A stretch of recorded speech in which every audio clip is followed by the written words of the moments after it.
Hi guys, I hope you are doing really well. I know मैं बहुत time बाद आई हूँ, बट ट्रस्ट में एक अच्छे टॉपिक के साथ आई हूँ। सो रिसेंटली मेरी बहन के सीए इंटरमीडिएट के एग्ज़ाम्स ख़त्म हुए हैं और ड्यूरिंग द एग्ज़ाम मैंने उसे बहुत ज़्यादा क्लोजली ऑब्जर्व किया और नोटिस किया कि वो काफ़ी चीज़ें गलत तरीके से कर रही थी, विच आई एम 100% श्योर कि बहुत सारे बच्चे करते हैं due to stress, due to negative thoughts, due to panic attacks, which is very much normal. But आपको ये ध्यान देना है कि आप लास्ट के 1 मंथ में ये मिस्टेक ना करें, क्योंकि इससे आपके रिजल्ट के ऊपर, आपके एग्ज़ाम के ऊपर काफ़ी ज़्यादा सीरियस इम्पैक्ट होता है। So today's video will be about that only कि आपको किस तरीके से अपने मानसिक संतुलन को बरकरार रखना है, ना कि उसे खराब करके अपने रिजल्ट को खराब करना है। सो लास्ट का 1 मंथ इज़ वेरी इंपॉर्टेंट, क्योंकि ये 1 मंथ में आपकी पूरे 6 महीने की पढ़ाई होती है आपके हाथ में। लास्ट का 1 मंथ में आप जिस तरीके से पढ़ोगे, रिवाइज करोगे, उसके बेस पे आपका एग्ज़ाम जाने वाला है। और बहुत सारे बच्चे ये गलती कर देते हैं लास्ट के 1 मंथ में।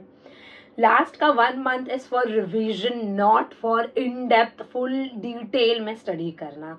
वो करने का टाइम गया, वो करने का टाइम 6-7 पहले महीने होता है जो आपने ऑलरेडी कर लिया है।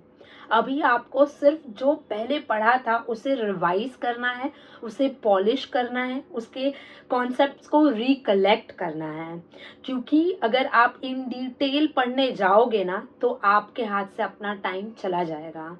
आपने नोटिस किया होगा बहुत सारे बच्चे करते, क्योंकि मैंने भी किया था। एग्ज़ाम के दिन भी मैं ऐसे पढ़ती हूँ कि एकदम अच्छे से पढ़ूंगी, वर्ड टू वर्ड पढ़ूंगी, बट उससे पूरी रात निकल जाती है और नेक्स्ट डे पेपर आ जाता है। ये चीज़ ना हो, इसीलिए आपको 1 मंथ पहले ही वही पैटर्न से पढ़ना है। आपको सबसे पहले अपना पूरा 1 मंथ का शेड्यूल बनाना है कि किस तरीके से आप अपने 8 और 9 पेपर पूरी तरीके से रिवाइज कर लोगे, क्योंकि रिवाइज करना ज़रूरी है। काफ़ी बारी ऐसा होता है कि हमने चीज़ों को 6-7 महीने पहले पढ़ा था, बट 1 मंथ बिफोर उसको हाथ भी नहीं लगा पाए क्योंकि टाइम नहीं मिला। वो गलती हमें बिल्कुल नहीं करनी है, क्योंकि हम यही गलती करते हैं कि हम 1 मंथ में ट्राई करते हैं कि और चीज़ें पढ़ लूँ, और चीज़ें पढ़ लूँ।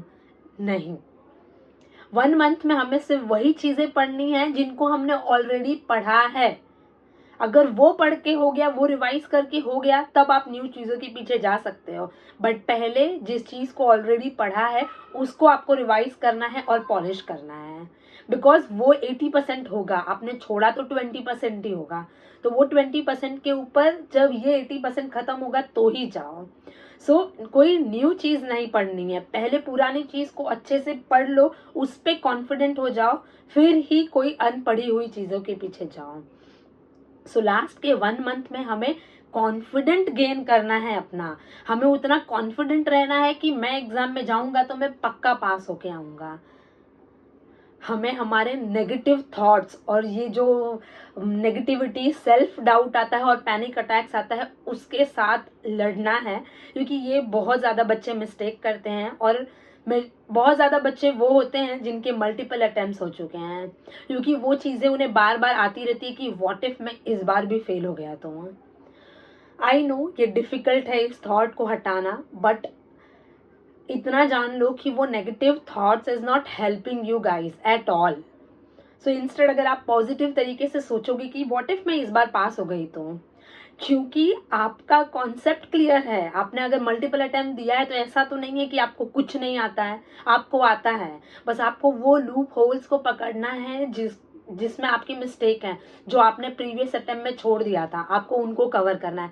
जो प्रीवियस अटेम्प्ट में आपने मिस्टेक की थी, आपकी राइटिंग स्पीड खराब है, आपको उसके ऊपर फोकस करना है। आपने कुछ चैप्टर्स छोड़ दिए थे, आपके उसके ऊपर फोकस करना है।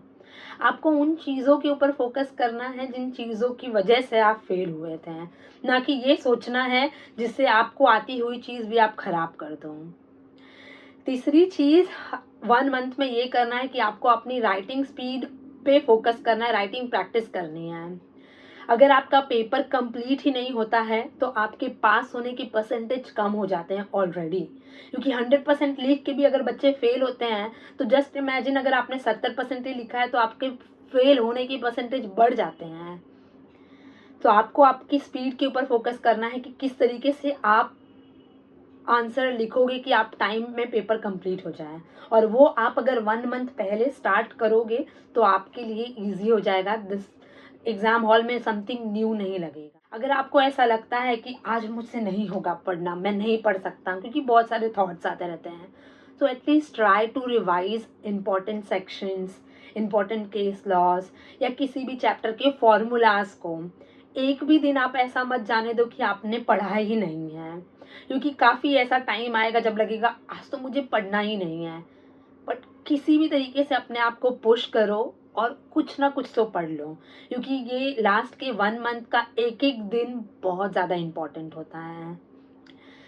दूसरी गलती हम ये करते हैं कि हम हमारा पेपर डिस्कस करते हैं या फिर हमें जो आ रहा है नहीं आ रहा है वो डिस्कस करते हैं।